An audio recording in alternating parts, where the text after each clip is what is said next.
Alors je me tourne vers vous, Monsieur Sanon. On vient de voir le cas des ressortissants haïtiens qui sont menacés. Est-ce que selon vous, le Canada est une solution?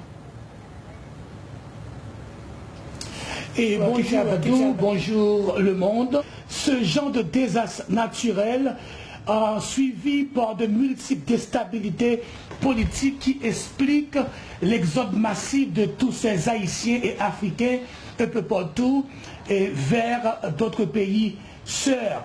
Maintenant, nous avons un nombre d'Haïtiens à Montréal, Canada, qui laisse les États-Unis sous les menaces de Donald Trump de le faire retourner en Haïti.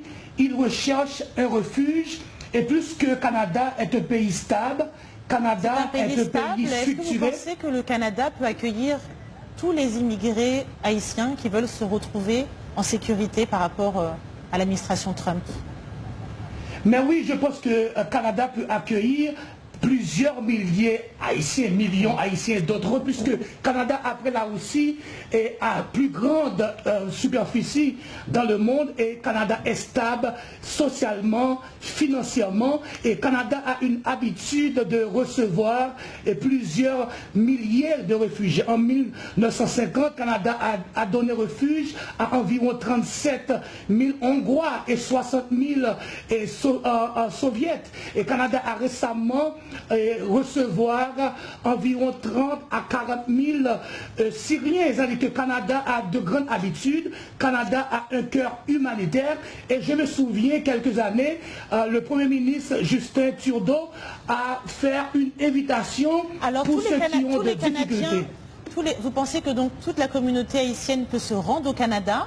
Vous êtes très impliqué, on sait que vous êtes rendu à Haïti, au Canada à plusieurs reprises.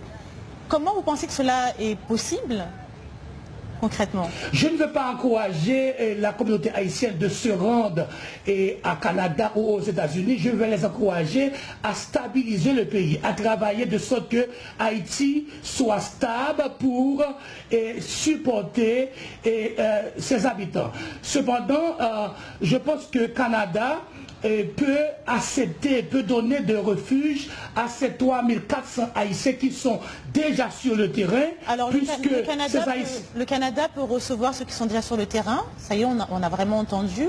Mais comment interpréter la décision de l'administration Trump de ne pas renouveler les TPS pour les quelques 60 000 Canadiens? United Nations. In 1945, after World War II, we were among 50 nations that create United Nations.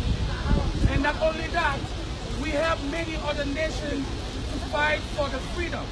And we all know, around 1700, we helped fight alongside the soldiers of the United States to fight for the freedom. We sent almost 500 special forces to fight so this country can be independent.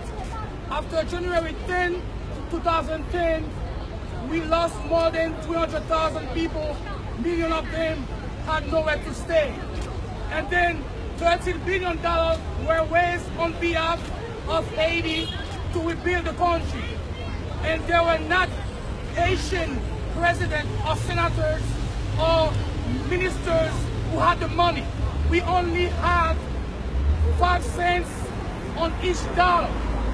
And then there were about 16 members, and now of them were from many different countries in the world.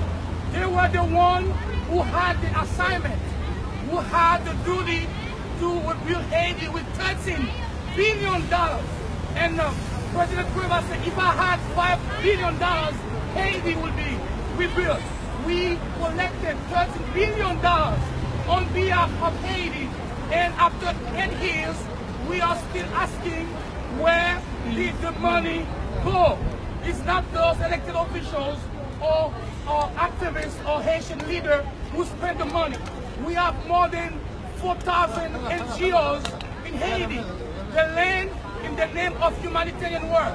Instead for them to help, as Senator Kaluchi is doing, they decide to put money in the pocket, buy expensive housing, sending their children to expensive schools, while there's a kid in Cité Soleil, in Bella, in many different places in Haiti, had nowhere, had no education. And we have hundreds of thousands of people still living outside, nowhere to go. And even the Haitian palace has not rebuilt yet.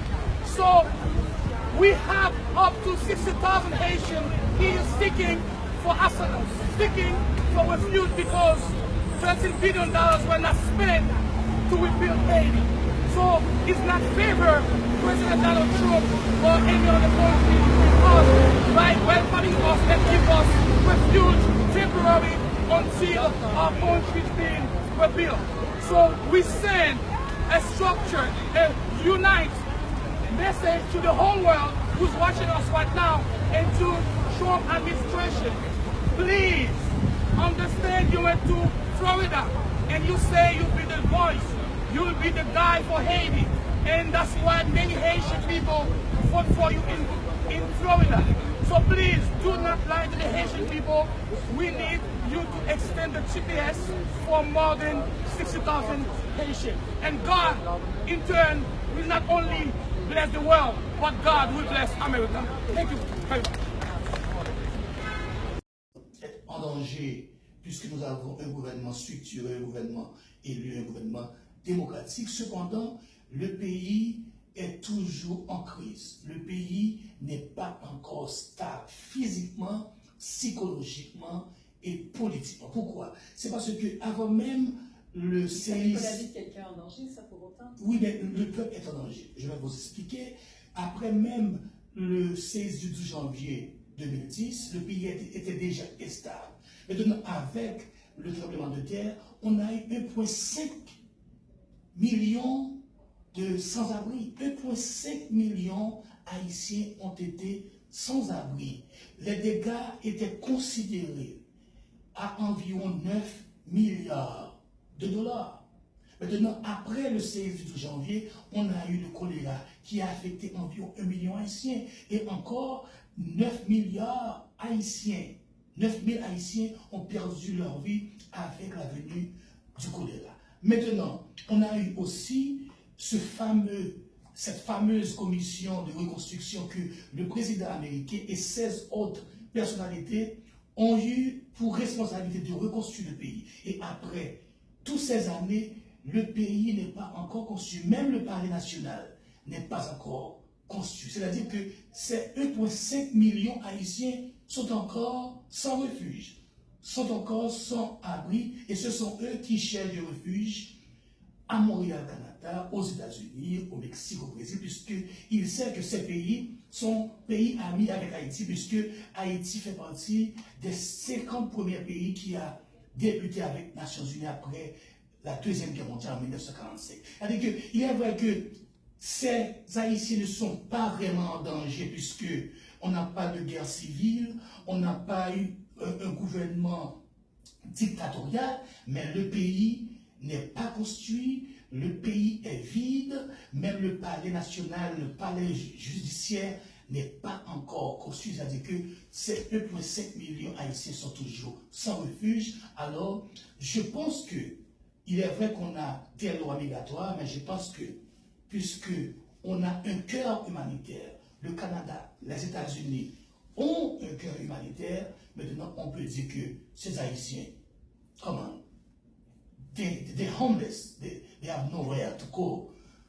Faire retourner 58 000 Haïtiens en Haïti pendant que le pays est encore instable physiquement, ça c'est de la méchanceté. Et c'est la raison pour laquelle je demande à Donald Trump et le président américain de se ressaisir, de repenser. Refuge aux États-Unis, au Mexique, au Brésil et actuellement à Montréal, Canada. C'est la raison pour laquelle nous demandons au gouvernement canadien de faire preuve de solidarité, de faire preuve de compréhension. Il est vrai qu'il y a des lois migratoires, et mon ami, il est avocat et migratoire.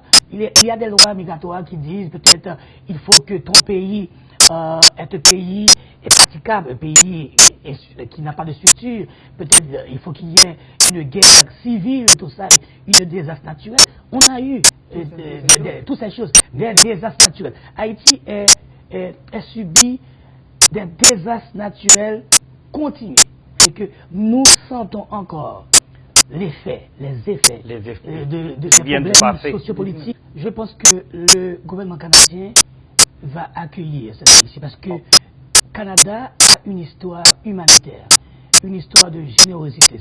Les Haïtiens ne sont pas le premier pays à avoir reçu de refuge à Montréal-Canada. Il y avait les gens soviétiques, les Vietnamites. On a accueilli environ 60 000 Vietnamites, on a accueilli environ 37 000 Hongrois. Et tout récemment, on a accueilli environ... On a fait nos épreuves. Le Canada a accueilli environ 40 000 Syriens. A une habitude de faire preuve de solidarité, recevoir les personnes, les pays en difficulté, les pays qui ont eu des désastres naturels, des guerres civiles, tout ça. Et Haïti a subi toutes ces choses-là. C'est la raison pour laquelle je suis persuadé que le Canada va donner du refuge à ces Haïtiens. Il est vrai qu'il y a des lois migratoires et les Haïtiens, on peut déduire qu'ils ont suivi ces lois. Ils ont suivi ces critères-là parce que le pays a subi des multiples désastres, des instabilités politiques et c'est ce qui explique la présence de ces Haïtiens aux États-Unis, au Canada, au Brésil et un peu partout dans le monde. Nous ne sommes pas ici pour critiquer l'international. Nous avons une très grande relation diplomatique avec presque tous les pays du monde. Haïti fait partie des 50 premiers pays qui a construit, qui a introduit l'ONU.